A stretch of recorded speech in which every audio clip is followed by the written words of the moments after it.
I'm Algebra Annie, and I'm here to help you be successful in your algebra class. With new day comes new strength and new thoughts. Eleanor Roosevelt. Our learning targets today are: I can recognize and extend an arithmetic sequence. I can find a given term of an arithmetic sequence. So now we're talking about arithmetic sequences. So now we're going to investigate this lesson by starting with a story. So we have a thunderstorm. It says that you can estimate your distance from a lightning strike by counting the number of seconds from the time that you see the lightning until the time that you actually hear the thunder.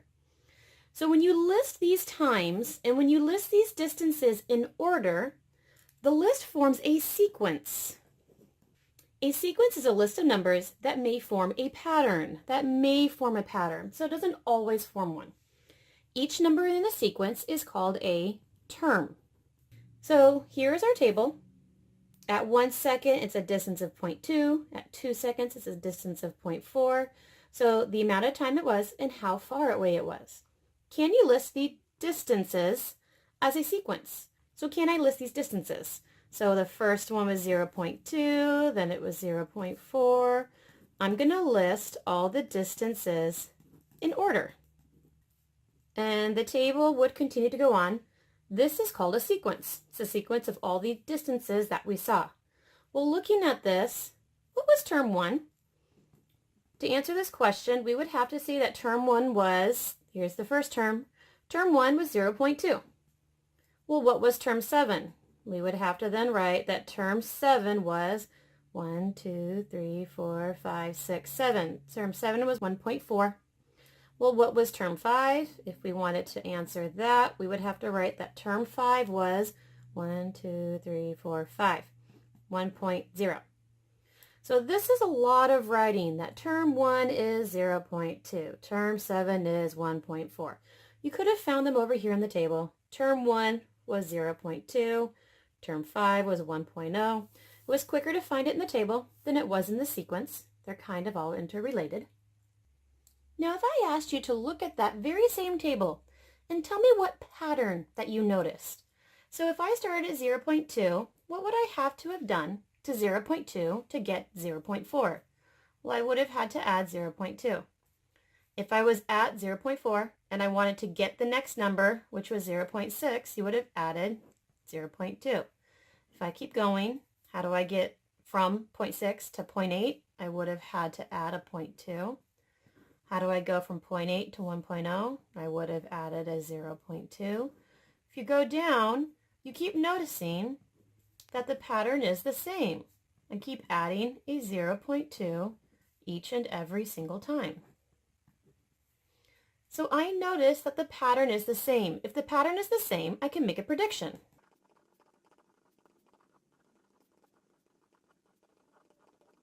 So if I knew one of the numbers, I could always add 0.2 to get the next. So I have a pattern that will allow me to figure out any time that I had wanted.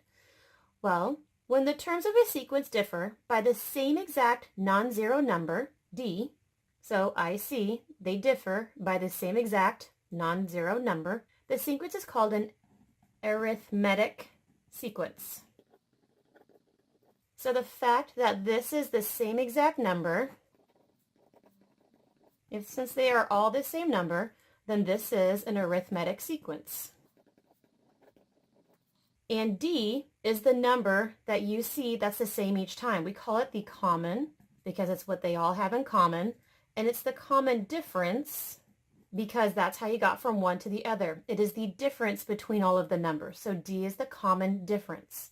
So we have D being 0.2 because that was the difference between all of the numbers. It was 0.2. Now, is there a shorter way that we can write all of this? Instead of me saying that term 1 was 0.2, and again that term 7 was 1.4, that's a lot of writing. Is there a shorter way to write this? And there is, because mathematicians are lazy. We try to shorten everything as much as we can. So the variable a, we use the letter a, is used to represent a term in a sequence. So if I wanted the nth term in the sequence, like for over here, I wanted term 1 or I wanted term 7, I want term n. So if I want term n, you would say that I wanted, so this is me saying I want term, and I want term n. For this one, if I wanted the fourth term, this is me saying I want a particular term in the sequence. Which term? I wanted term 4. If I wanted the sixth term, I'm saying I want a particular number in the sequence. And which one? I wanted the sixth one, so I want the sixth one. If I wanted term 125, the A says I want one specific term in the sequence. And the little number down here says I want that number, so I wanted number 125. If I wanted the first term in the sequence, the A says I want a specific term in the sequence, and if I wanted the first one, I want the first one. Now, how do we actually say these? So I would say this is A, and since the number is little, this is A sub n. So this is A sub n, which means I want the nth term in the sequence. This would have been A sub, so A sub 4, meaning I wanted the fourth term in the sequence. This is A sub 6. So this would have been A sub 6, meaning I wanted the sixth term in that sequence. A sub 125, meaning I wanted the 125th term in that sequence. And this would have been A sub 1, meaning I wanted the first term in the sequence. So this is a much easier way than saying I wanted term number 1, or I wanted term number 7. I wanted term number 6. It's a lot shorter. So if we were to rewrite it, instead of saying term number 1 was, we could have written term 1 is 0.2. Instead of saying term 7, we could have written term 7 is 1.4. So this is the much quicker and easier way to write it. So now we're going to put everything together, and we're going to see if we can find the next numbers in the sequence. So if I wanted to find any nth term, so if I wanted the sixth one or the fourth one, you don't know, if I just want a specific term, if you took the one before it and added the pattern that you noticed, you would get the next one. So what does that actually mean? So first, we need to determine whether it is a sequence. If it doesn't have the same pattern, it's not going to be an arithmetic sequence. So first, we need to investigate patterns. So if I started at 12, what do I need to do to 12 to get 8? I would have subtracted 4. What would I do to 8 to get 4? I would have subtracted 4. What did I do to 4 to get 0? I would have subtracted 4. So it asks me to find the next 3 terms. So I need 1, 2, 3. I need the next 3 terms. Well, 12 was A sub 1, term number 1. 8 was A sub 2, term number 2. 4 was A sub 3, because it was term number 3. 0 was A sub 4, because it was term 4. I need term 5, term 6, and term 7. The pattern is to subtract 4 each time. So yes, this is an arithmetic sequence. So if I'm looking at it, the pattern was to subtract 4 each and every single time. So if I'm right here at 0, if I subtract 4, you are able to tell me that A sub 5 is 0 minus 4 more, would have given me a negative 4. Now I need A sub 6. A sub 6, well, if I'm sitting right here at negative 4, I subtract 4 more, I would have gotten negative 8. Now I need A sub 7. If I'm right here at negative 8 and I need to continue the pattern of subtracting 4, I would have gotten negative 12. So here are the next 3 numbers in my sequence. Trying to separate our work.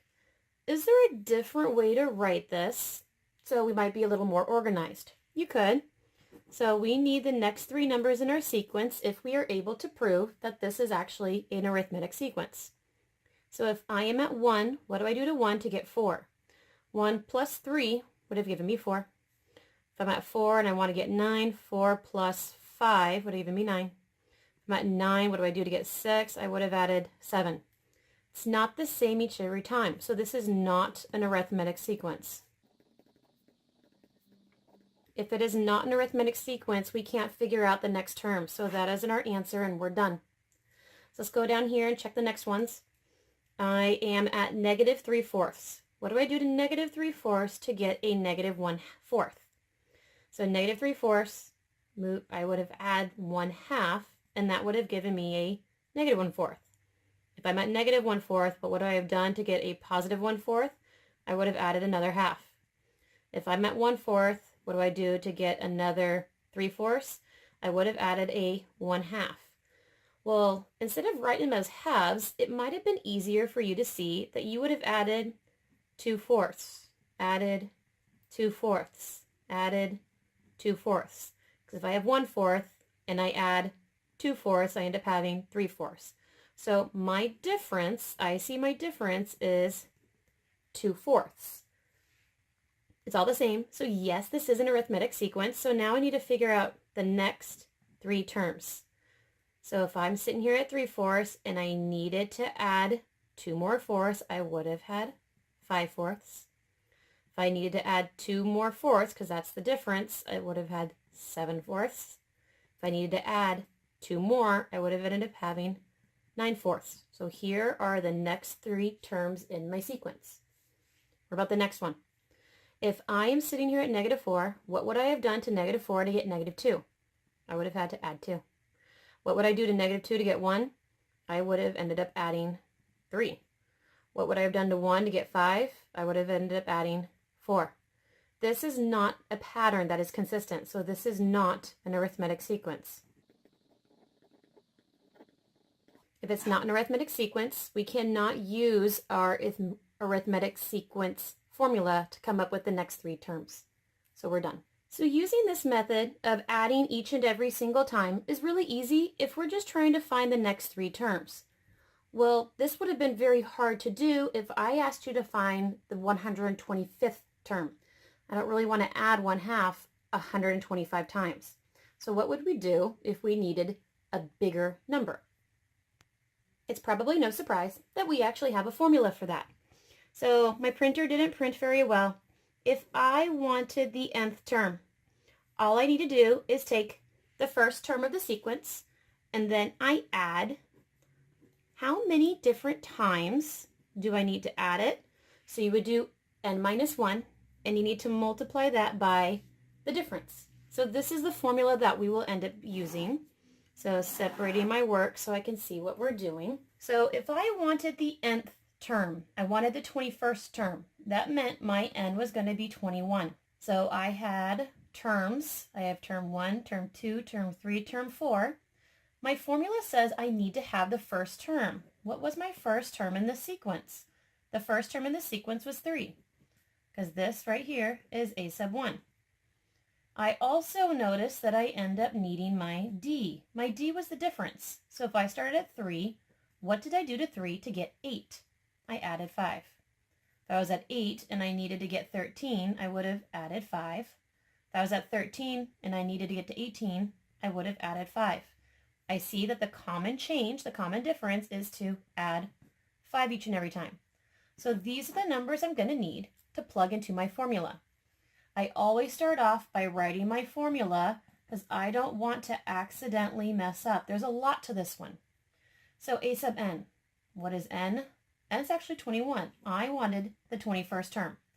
If I wanted the 21st term, I'm supposed to take the first term, which we said was 3, and I need to add, in parentheses, I need n minus 1. So how many terms down the road do I need? I need 21 minus 1 terms down my pattern, and each term is being changed by adding a positive 5. So I'm plugging in 5 to the formula. Order of operations says inside this parenthesis is first. So 3 plus 21 minus 1 is 20. Order of operations says I need to multiply first. This is actually 3 plus 20 times 5 is 100. 3 plus 100 is 103. So I just discovered that the 21st term would have been 103. Now you can always double check that and continue this pattern down until you found the 21st term. Or we could have just gone ahead and used the formula. So let's go ahead and practice that again.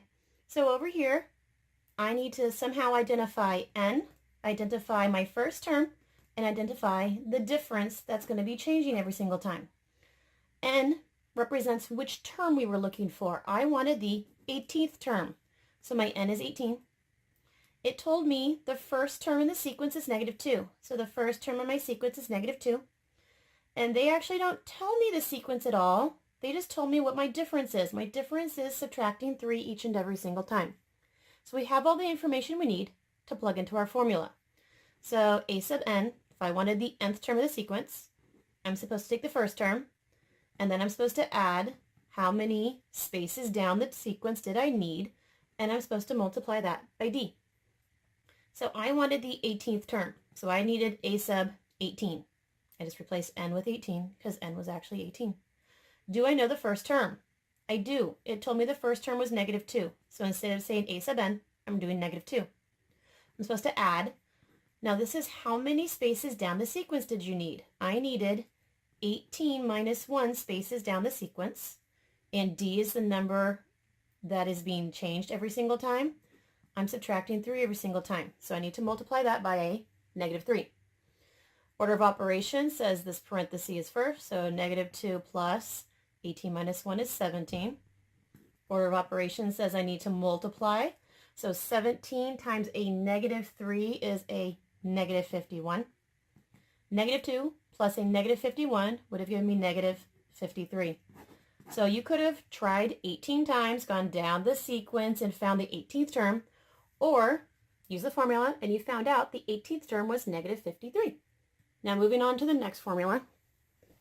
I need to know which term I'm looking for, the first term, and I need to know the difference between all of the terms. So I need n, a sub 1, and d. I need the 31st term, so that means I'm looking for the 31st term. The first term is 1.4, so my first term is 1.4. Now I need to figure out the common difference. What did I do to 1.4 to get 1.55? I added a 0.15. What did I do to 1.55 to get 1.7? I added a 0.15. So it looks like my difference is that I'm adding a 0.15 each and every single time. So my formula was a sub n equals the first term plus how many spaces down the list I needed to go, and each of those spaces needed to be a difference of my common difference. So I needed a sub n. N was 31, so a sub 31 equals, I already know a sub 1. The first term of the sequence was 1.4. Now I'm supposed to add n minus 1. N was 31, so this is 31 minus 1. And the difference, the common difference every single time, is a difference of 0.15. Order of operations says I need to do my parentheses first, so this is actually 30. And then I need to multiply. 30 times 0.15 is a 4.5. Now 1.4 plus 4.5 is a 5.9. So if you continue this pattern all the way down till you got to the 31st one, you would have found your number was 5.9. Last one, I need to know which number I'm going to be stopping at, the one I started at, and the difference between all of my numbers. I needed the 50th term, so I'm stopping on term number 50. My first term was 2.2, and the difference between them all is 1.1. So I'm just going to use my formula. I needed the 50th term, so I need a sub 50. The first term, they told me I started at 2.2, so my first term was 2.2. Supposed to add. The parenthesis represents how many spaces down you went. I went down whatever 50 minus 1 was, and each one had a difference of 1.1. Order of operations says I'm supposed to do parentheses first, so 50 minus 1 is a 49. And then order of operations tells me that I need to multiply, so 49 times 1.1 is a 5.39. Now I can go ahead and add 2.2 plus 5.39 is 7.59. So you could have gone 50 times down the list or just done the formula and realized that 7.59 would have been your number. What did we learn today? I can recognize and extend arithmetic sequence. I can find a given term of an arithmetic sequence. And I look forward to seeing you tomorrow in class.